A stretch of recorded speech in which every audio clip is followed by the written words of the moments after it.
ভেদাভেদ ভুলে সবাইকে দেশ গড়ার কাজে অংশ নেওয়ার আহ্বান জানিয়েছেন জাতীয় পার্টির চেয়ারম্যান গোলাম মোহাম্মদ কাদের।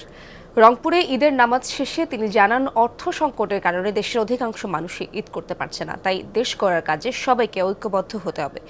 বৈরী আবহাওয়ার কারণে ঈদের প্রধান জামায়াত অনুষ্ঠিত হয় রংপুর মডেল মসজিদে। এ সময় উপস্থিত ছিলেন রংপুর সিটি কর্পোরেশনের মেয়র, বিভাগীয় কমিশনার সহ রাজনৈতিক দলের নেতাকর্মীরাও।